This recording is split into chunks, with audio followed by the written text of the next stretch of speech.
Hey everyone, quick 2 minutes today on e-commerce hierarchies, navigation, and cannibalization. We're going to look at the iconic men's running shoes as an example.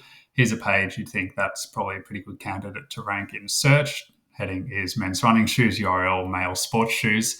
But what do you see on the Iconics website, one way or another, whether you click through or find things through other journeys, is that they've got a whole range of other pages that also pretty much target that same men's running shoes topic. You can see these different URLs that you click through: men's sports running shoes, shoes performance shoes, running. It's like a little limerick or tongue twister there. Keep going through the list. Again, same sort of pages, same sort of concepts. You end up with this master list. There's 9 that I found here. There's probably more that exist somewhere in their website.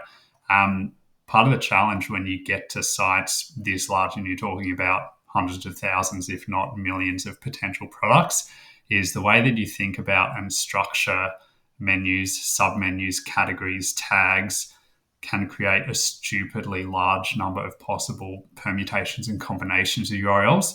If you don't have your technical SEO well thought out and well structured to determine where things are going to be duplicated, where you put canonical tags, where you can stop things from creating very slight different variants of what is effectively the same set of products, the same page, give or take, intent, and what that sort of keyword targeting is, then ultimately as your site continues to expand, you get issues where you've got multiple pages effectively targeting the same sort of keyword.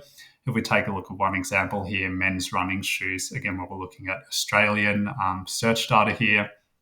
If we look at where sites from where pages from the iconic domain are ranking, what we can see over time, this position history here is getting more and more volatile, and you're seeing where rankings used to have a page up on, in the teens, position 15 or so, has now dropped down, and there's 2 pages competing and ranking against each other.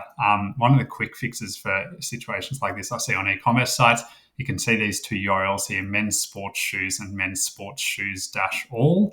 All is usually some sort of inbuilt element from a CMS or an architecture perspective that just features all products. It's generally the same as what is in that root category in any case. So getting rid of those all URLs is often one of the quicker fixes in these sort of scenarios. Obviously, with the 8 other variants that I've shown and probably some more that exist, there is a lot more that would need to be done here. But again, there are a lot of complexities, a lot of challenges with CMSs where you can't say, hey, we're just going to have one perfect single page for men's running shoes, because of the complexities of how those pages were generated in the first place. So that's when you have to start looking at internal linking workarounds, potentially no index or canonical tags on some of these pages pointing to a more central version. And we notice in all of those 9 examples, every single one of them is indexable, self-referencing canonicals. There's nothing that's pointing towards another page. So those are the sort of projects where, it's going to be hard to say, let's delete 80% of these pages and just have one present. Start off with looking at what you can canonical or minimize down a little bit and go from there. It's never easy. There's a lot of inbuilt limitations when you've got a site this large that prevent you from doing things easily. But as you can see, they can get out of control over time and ultimately get you to a point where you do need to start to tighten things back up a little bit.